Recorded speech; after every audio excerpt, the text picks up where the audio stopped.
A modo de introducción, debemos saber que las caídas en los adultos mayores son un desenlace muy común de varias enfermedades. Vemos que en población general adulta mayor, la incidencia de caídas va incrementando a modo que la edad va aumentando.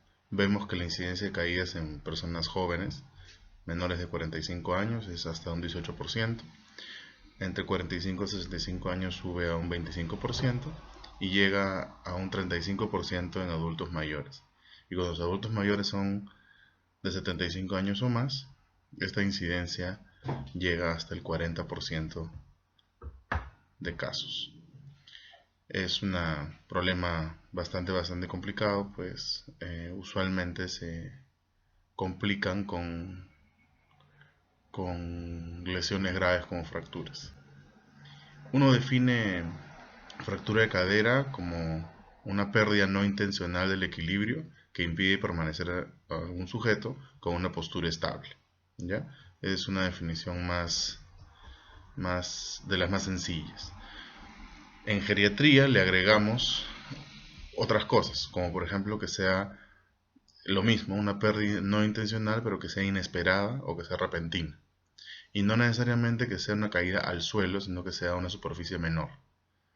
Es decir, una caída a las escaleras o algún otro mueble que esté por debajo de la altura de tu cabeza ya se puede considerar una caída. Una caída recurrente es cuando un paciente se cae 2 o más veces en 6 meses, y algunos autores te refieren un año, ¿no? Pero la cosa es que tienes 2 o más caídas en un periodo de tiempo mayor, entre 6 a 12 meses, ya se puede considerar el síndrome de caídas o caída recurrente. Cuando una persona se cae, sin importar las lesiones graves, uno debe considerar esa caída como una caída. Porque a veces los pacientes te dicen, no, estaba saliendo del casino y me tropecé, pero me agarró mi amiga. Igualito es una caída. Caerse sentado es caída. Resbalarse porque la pista estaba mojada es caída. Caerse en las escaleras, en un mueble, hasta en tu propia cama, pararte y caerte sentado, puede considerarse una caída, pues hay muchos casos de pacientes con osteoporosis severas, con más de 2 desviaciones estándar por debajo de lo normal, que una caída sentada en la cama puede ocasionar fracturas vertebrales, por ejemplo. Así que considerar caída hasta lo más mínimo. En este caso sí vale exagerar. Existen varias clasificaciones, solamente le vamos a mencionar porque son bastante obvias. Tenemos la clasificación de caída accidental versus no accidental, sincopal versus no sincopal, intrínseca versus extrínseca, que básicamente depende de las causas. Una caída que dependa de una enfermedad va a ser intrínseca, y una caída que dependa de barreras arquitectónicas, que son el piso resbaloso, las alfombras, los juguetes de los chibolos, la iluminación, la falta de baranda, se podría considerar como extrínseca. Con lesiones y sin lesiones es un poco obvio. Y también hay una clasificación que es caída única versus múltiple versus recurrente. Caerse varias veces durante tu vida es diferente de caerse varias veces en un periodo de tiempo corto. Esa es la diferencia entre múltiple y recurrente, y probablemente sea pregunta examen. Son usualmente el mecanismo de lesión más común en adultos mayores y es la principal causa de muerte en viejos, así que hay que tenerlo en cuenta de manera especial. En los Estados Unidos, según la bibliografía que he consultado para hacer esta clase, se atienden casi 2 millones de atenciones por caídas al año. En los estudios de investigación se asocian mucho a dolor, usualmente osteomuscular, problemas funcionales, como hemos conversado previamente, hospitalizaciones y muerte. Así que los desenlaces de un paciente que empieza a caerse usualmente es disminución de calidad de vida por dolor, y que pierda la independencia en las actividades básicas de la vida diaria, y bueno, que empiezan a institucionalizarse y morir por diferentes causas, ¿no? Por la misma.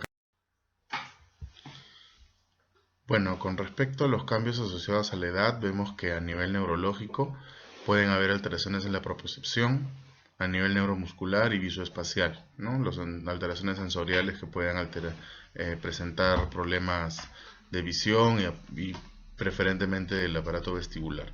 A nivel cardiovascular, muy importante tener en cuenta los cambios fisiológicos del envejecimiento, como un poco de ateromatosis, problemas de bradicardia, disfunción leve a nivel diastólico, lo cual predispone a los pacientes a síncopes, a lipotimias, ¿no? Que pueden colaborar en la incidencia de las caídas. A nivel social, vemos la pobre, el pobre apoyo que tiene el adulto mayor con respecto a las ciudades, el acceso a rampas para sillas de ruedas, ascensores en centros comerciales, en puentes peatonales, en buses de transporte público. Son cosas que no encontramos en nuestro país todavía. Probablemente en la mitad de las casas de ustedes, si yo pongo a un adulto mayor con un riesgo de caídas, probablemente la mayoría saque la mugre, ¿no? Entonces hay que tener en cuenta que no todo, ni siquiera nuestras casas son amigables para el adulto mayor. ¿Cuántas veces han visto una reunión familiar que es en un jardín y los adultos mayores simplemente se quedan sentados todo el rato porque tienen mucha inestabilidad para trasladarse? Ya, entonces, y es más, o sea, para muchas personas jóvenes también, dependiendo del calzado y todo, que son cosas que vamos a ver después. Con respecto a comorbilidades, patologías como diabetes y problemas a nivel de médula ósea, médula y columna vertebral, influye bastante en lo que respecta a inervación de miembros inferiores, lo que incrementa las alteraciones neuromusculares y alteraciones de la propiocepción, además de lo que ya hemos hablado de problemas visuales y de vértigo. Las enfermedades neurológicas como enfermedad de Parkinson o DCB o strokes colaboran mucho en lo que respecta a la parte neurológica de las caídas, tanto motora, sensitiva y propioceptiva, ¿no? Asimismo, más para el lado de síncopes, las arritmias, hipotensión ortostática, falla cardíaca, etc. Con respecto a depresión, entra un término que se llama síndrome poscaída, que es el temor a volver a caerse. Los psicofármacos que pueden causar problemas de equilibrio, somnolencia, así también los fármacos analgésicos, especialmente los opioides, que usualmente es pregunta de examen, ¿no? Además, la incontinencia urinaria y la nicturia son factores de riesgo para caídas muy grandes. El adulto mayor suele caerse en su casa, al pie de su cama o en el baño, o camino al baño, ¿no? Entonces, la incontinencia urinaria ahí es un factor importante, pues si tú corriges la incontinencia urinaria, probablemente el paciente no va a estar recorriendo ese camino durante la noche, donde un zapato o una alfombra puede ser el efecto gatillo de la caída, pero el factor de riesgo real es la incontinencia, ¿no? Entonces hay que tener en cuenta que otros síndromes geriátricos y otras comorbilidades se van a expresar como caídas cuando éstas estén en etapas en las que la posibilidad de complicarse de manera grave va a ser muy alta.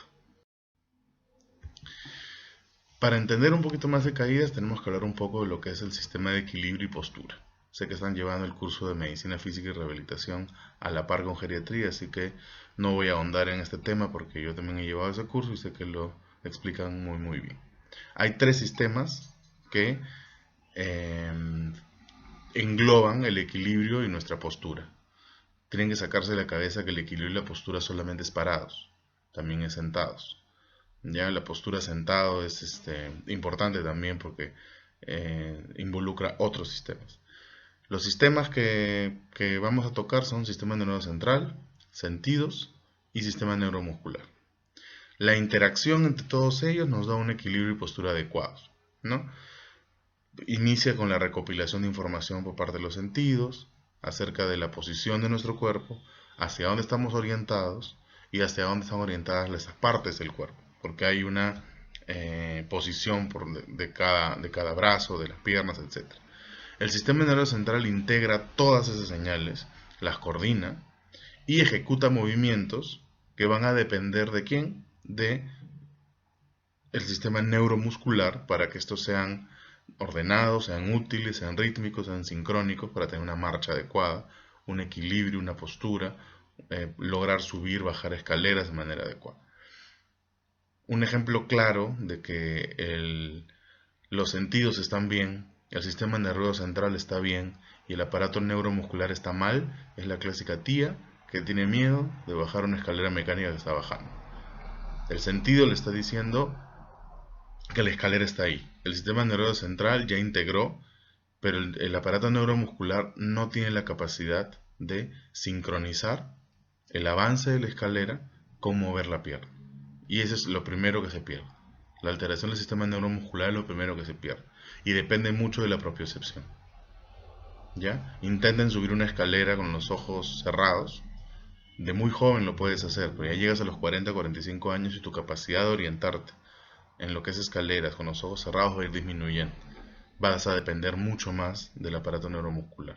Y eso va cambiando con la edad.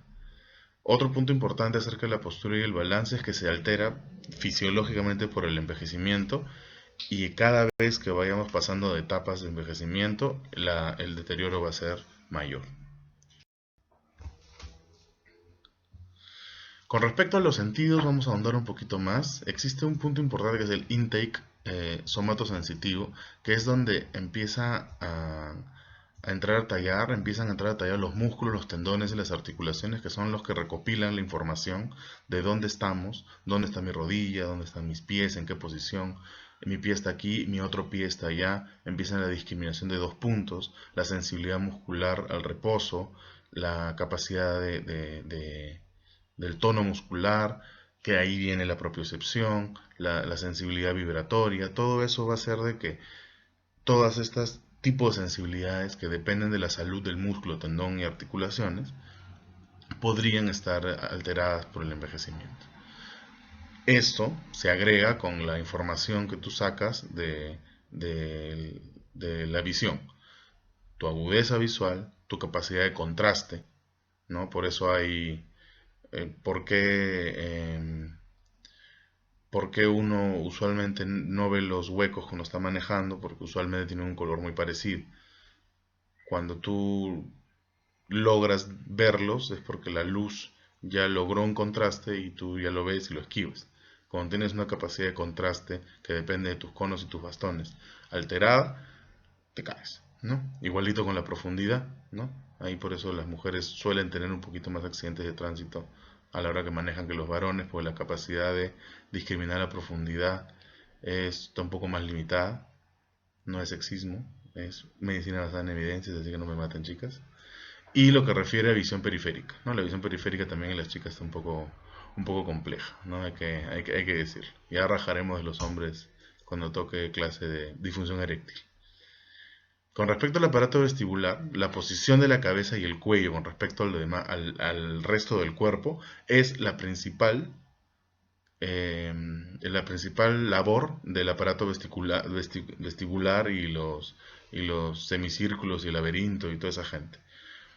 Es por ello que un adulto mayor, para poder acomodarse a un aparato vestibular alterado, es que incline la cabeza hacia adelante y hacia abajo, que es parte de la marcha senil, ¿no? Es por ello también que disminuyen su aceleración y aumentan su inclinación para poder compensar, ¿no? Es uno de los motivos de la disfunción del aparato vestibular. Con respecto al sistema nervioso central, debemos saber que los principales actores de lo que respecta a la performance del sistema nervioso central es la corteza, el tálamo, los ganglios basales, el núcleo vestibular y el cerebelo. No es solamente vestibular y cerebelo, siempre se olvidan del tálamo y los ganglios basales, que probablemente cumplan funciones igual de importantes que el vestíbulo y el cerebelo. Si el sistema nervioso central falla, pueden determinarlo al examinar cosas sencillas como el Romberg, ¿no? El test de Romberg, ustedes hacen que el paciente se mantenga de pie, ¿no? Si tú, como vieron los alumnos del Centro Médico Naval, los otros chicos no sé si han tenido la oportunidad de ver esto, pero tenemos esa tabla redonda donde tiene una tendencia a moverse hacia todos los lados como si fuese un trompo. El paciente lo colocamos ahí parado, luego de que se puede mantener de pie en una base inmóvil y vemos si es que logra mantenerse de pie cuando le tambaleamos el suelo un poco. Igualito, ¿no? Cuando lo hacemos caminar, vemos si es que el paciente puede lograr el deambular con un control postural adecuado. No tenemos el aparato para hacer la deambulación en movimiento, pero usualmente este tipo de ejercicios son los que más sensibilidad para riesgo de caídas tienen, ¿no? Sería el cuarto. Las otras son más sencillas. En esta diapositiva vemos las estrategias del sistema nervioso central para mantener una postura adecuada. Básicamente tenemos 5. La primera es de los talones, ¿no?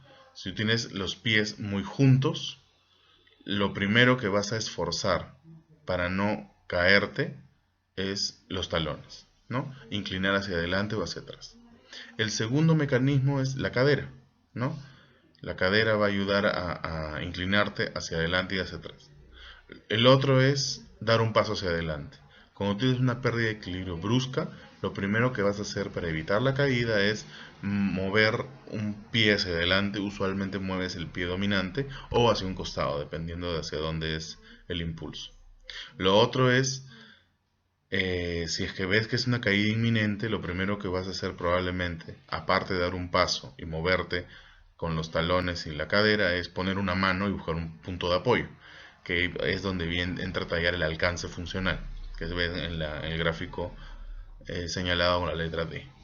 Y lo otro es la estrategia de suspensión, ¿no? Tratar de colgarse de algo o tratar de ampliar la base de sustentación, ampliando la distancia entre los pies o flexionando rodillas y caderas para lograr un equilibrio adecuado. Esas son las estrategias que hace el cuerpo, que son respuesta del sistema nervioso central gracias a la información del sistema neuromuscular, ¿ya? Esa es la forma como se comporta.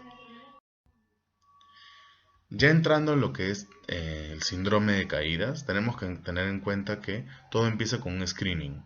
En geriatría, si tú no buscas activamente el síndrome de caídas, muchos adultos mayores pueden tomarlo como si fuese algo que es parte de su envejecimiento, y realmente no lo es.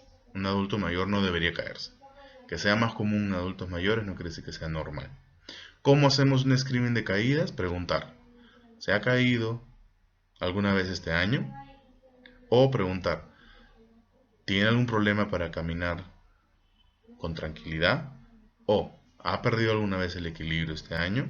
Solamente con estas 3 preguntas podemos encontrar si el paciente ha tenido un problema de marcha, problema de equilibrio o alguna caída.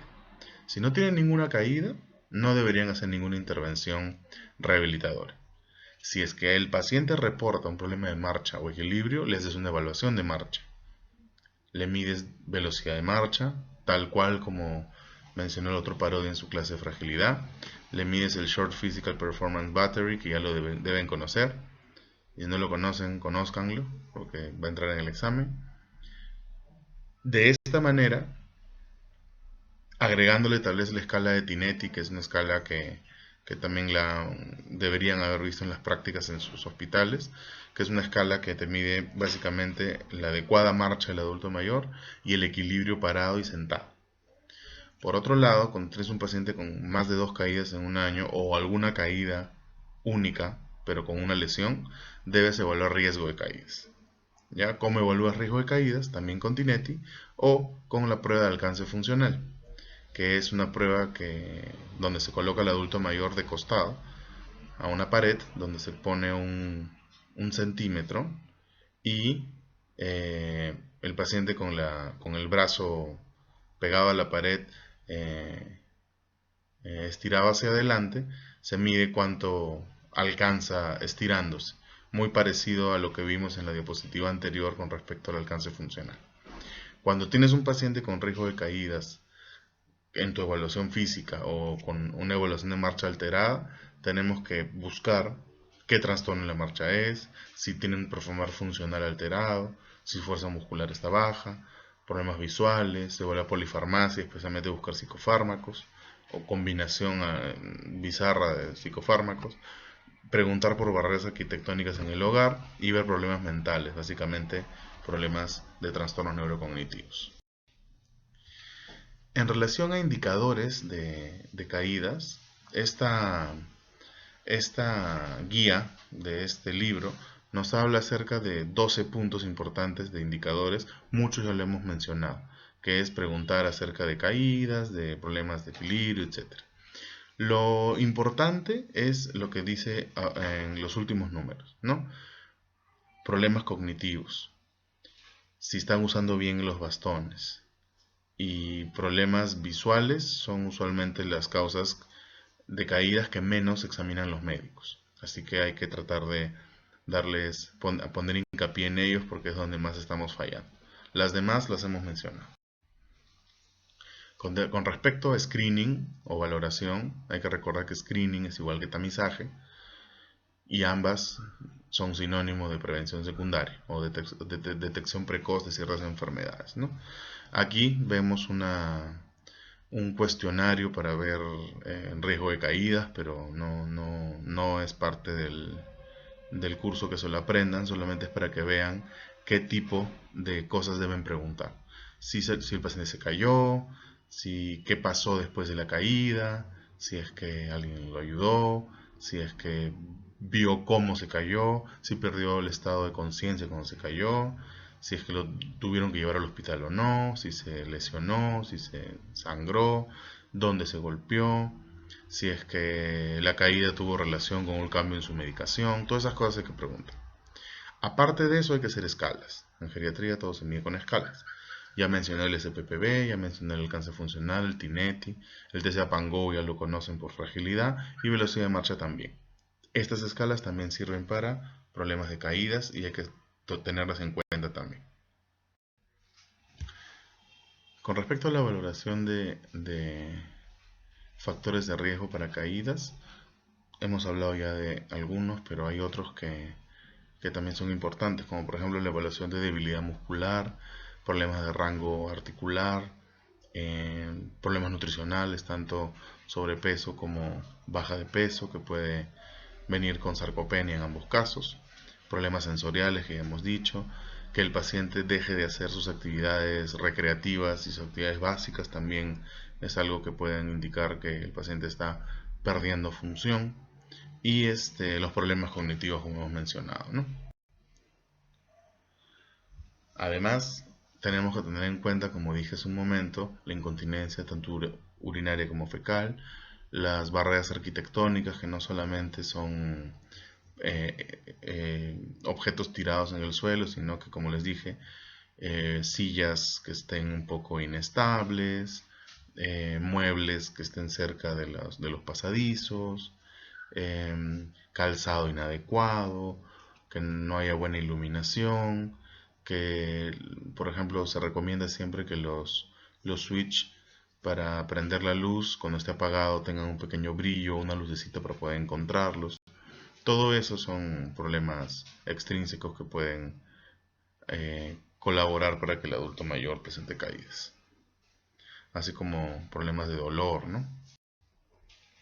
Con respecto a tratamiento, las caídas, al igual que el delirium, por ejemplo, solamente se van a lograr mejorar si es que encontramos y tratamos la causa de base. Con respecto a la evidencia, en lo que es medicamentos, el único medicamento que ha logrado mejorar casi todas las causas de caídas es la vitamina D. La vitamina D empezó a darse como tratamiento de osteoporosis. Actualmente se ha descrito que la dosis de vitamina D útil para poder prevenir caídas, mejorar masa muscular, mejorar masa ósea, es de 800 unidades internacionales por día. ¿Cuánto tiene la vitamina D que toma tu abuelita y tu mamita? 200, en el mejor de los casos 400. El calcio está en duda. Ya la verdad que el calcio tiene evidencia más que nada para osteoporosis y tampoco muy buena que digamos. Y el contrario, tiene un factor de riesgo cardiovascular bien alto, así que no lo recomienden así nomás. No le tenemos mucha fe al calcio los geriatras, más que nada a la vitamina D. Sí se ha demostrado que disminuye las caídas, sí se ha demostrado que previene caídas y se ha demostrado también que mejora el performance físico. Ya, así que hay que tener en cuenta esto. Acuérdense que la dosis es de 800 unidades por día, no menos. Puede ser de 800 a 2000 incluso. Hay que tener mucho ojo con enfermedades como Parkinson, DCBs, tanto isquémicos o hemorrágicos, fragilidad y demencia, ¿no? La enfermedad de Parkinson, por ejemplo, no solamente por un problema neuromuscular ya conocido, por la por ser una enfermedad neurodegenerativa, sino por particularidades de la enfermedad de Parkinson. Por ejemplo, la marcha pestinante, ¿no? Se sabe que el paciente con enfermedad de Parkinson, por problemas neuromusculares, eh, para iniciar la marcha tiene mucha dificultad. Tanto así que el arranque del primer pie para lograr caminar a veces toma 3 4 intentos.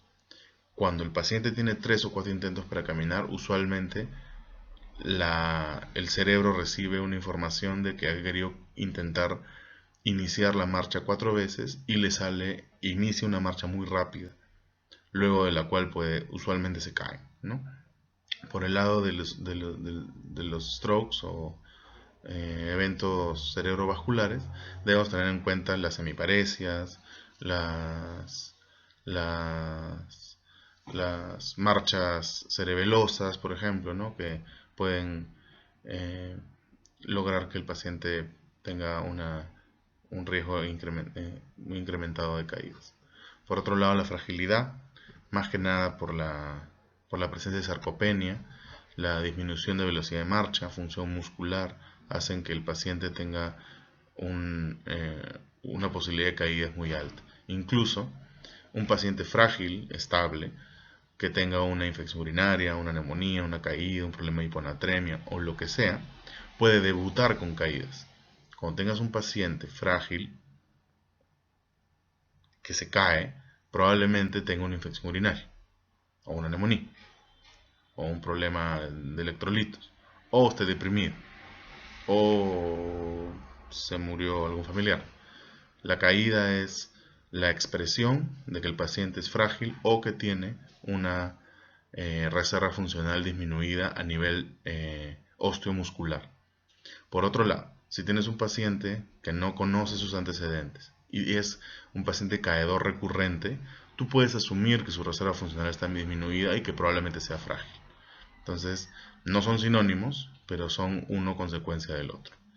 Asimismo, la demencia, ¿no? Por la misma pérdida del control de nuestras funciones o dominios cerebrales, un paciente con demencia es probablemente el grupo de pacientes que más se cae, ¿no? Es por ello que, como les dije en la clase de demencia, el tratamiento de estos pacientes es tener un cuidador.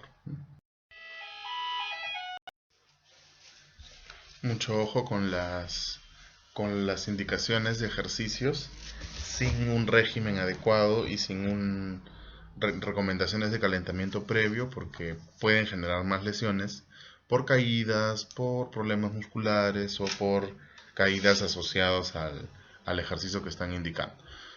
Si es que no, si en un consultorio de medicina general o cuando sean serumistas quieren indicar actividad física en un adulto mayor, debe ser en regímenes que están aprendiendo tanto en geriatría como en medicina física. Así que no traten de no indicar cosas que puedan complicar más al paciente. Los ejercicios de resistencia y aeróbicos son los indicados. Va a depender si el paciente es frágil o sarcopénico o no, pero están indicados. El Tai Chi está indicado en los pacientes que nunca se han caído. Si un paciente ya es caedor recurrente, el Tai Chi no le va a ayudar en nada. Y ejercicios parecidos tampoco. Si un paciente nunca se ha caído y hace Tai Chi, la probabilidad de que se caiga es un poco menor. No es lo mejor del mundo, pero tiene su utilidad y tiene evidencia hasta cierto punto, así que hay que tomarlo en cuenta. Los pacientes con caídas se suelen hospitalizar mucho más que los pacientes que no tienen caídas. No necesariamente se hospitalizan lesiones asociadas a caídas, pero como les dije hace un momento, la caída es el indicador de que algún síndrome geriátrico está yendo mal. Incontinencia urinaria, trastorno neurocognitivo, sarcopenia, fragilidad, dismovilidad, el mismo estreñimiento, problemas de marcha, equilibrio, etcétera, etcétera, etcétera. Lamentablemente, como hemos repetido en la clase, hay un alto riesgo de lesiones y fracturas. Usualmente con un paciente con caídas que se asocia a delirium, tiene un pronóstico bastante malo. Hay que revisar con imágenes tomográficas la posibilidad de hemorragias incluso, pero un paciente que ha sufrido una caída y está en delirium, usualmente tiene una patología más difícil de tratar. La caída y el delirium por separado son enfermedades que nos indican que algo muy feo está pasando y no lo estamos detectando, así que hay que tratar de buscarlo activamente. Paciente que se cae, como dije anteriormente, deben asumir que tiene una pobre reserva funcional musculoesquelética, y esto es casi sinónimo de fragilidad y casi sinónimo de sarcopenia.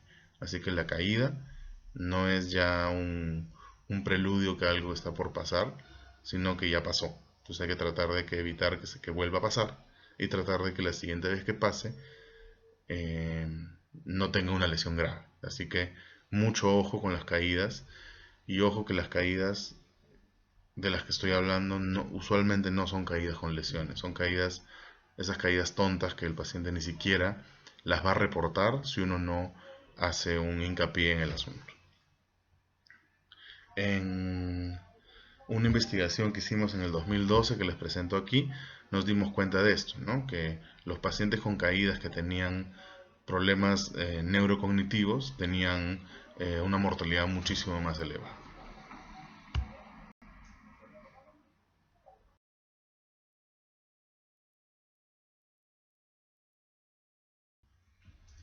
Y eso también.